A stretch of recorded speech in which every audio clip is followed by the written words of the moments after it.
Hi guys, my name is Domagas. I am a writer and YouTuber, and today we're going to be talking about creative spaces. So what is a creative space? A lot of people might argue that it is a physical space that you enter in to begin your creative process.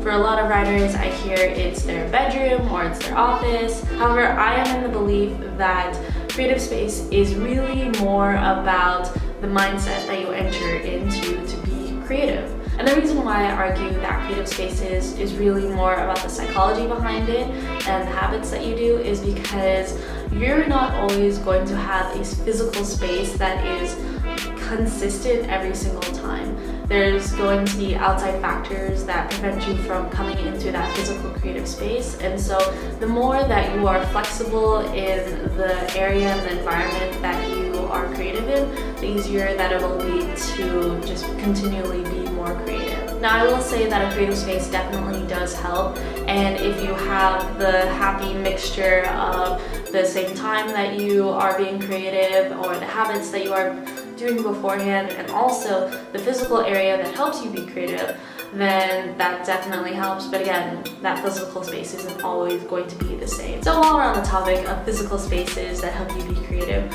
I will say that 7-Eleven is probably my favorite place to write in. And hear me out, because 7-Eleven in Taiwan is very, very different than the 7-Eleven in the US. Here, the 7-Eleven is very bright and very cheerful, and it's 24/7, and so that's just where I like to work. I also like working in my dorm lobby or a cafe in Taipei. If I could afford one every day, I would go there. However, I think the common thread between those three places are mostly that they have enough distraction for me to kind of be inspired and to constantly have my brain stimulated, but at the same time, they're quiet enough for me to hone down onto my work. But I will say that for me, writing is definitely how I get into it. It's the rituals that I perform, my routine to help me get in the mood to be writing and to be creative. So every single day before I write, I watch one YouTube video, whether that's a fashion vlog or whether that has to do with writing. I just watch one video to stimulate my brain. I listen to the same music every single day. It's light enough, but it's not distracting. It helps me concentrate on my words. And I just wear a hoodie. I don't know why, but wearing a hoodie always helps me write. I think it's because I get distracted when I'm cold, and so if I'm warm and snuggled up in my hoodie and I have my hood on, then it's kind of like blinders. I have to look only at my laptop. So I guess that helps me. So my top 3 tips for having a creative space is 1, having habits. Do the same thing every single day and it'll trick your brain into being more creative. It's the psychology behind it. It's kind of just letting yourself know that, hey, this is the time to work and do what I need to do to be in my creative process. 2, make a creative space that is just for creativity.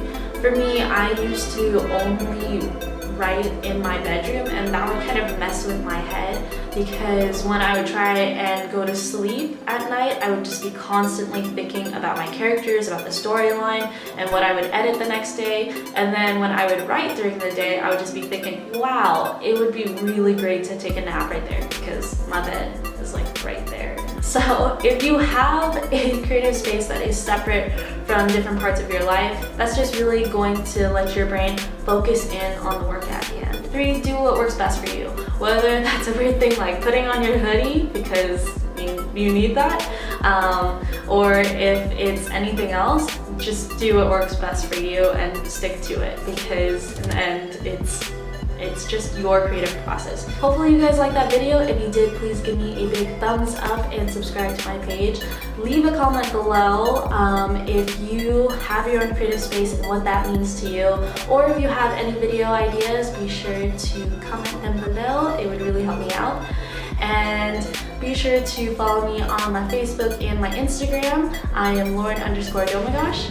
And as always, thank you guys so much for watching, and I'll see you next time. Bye!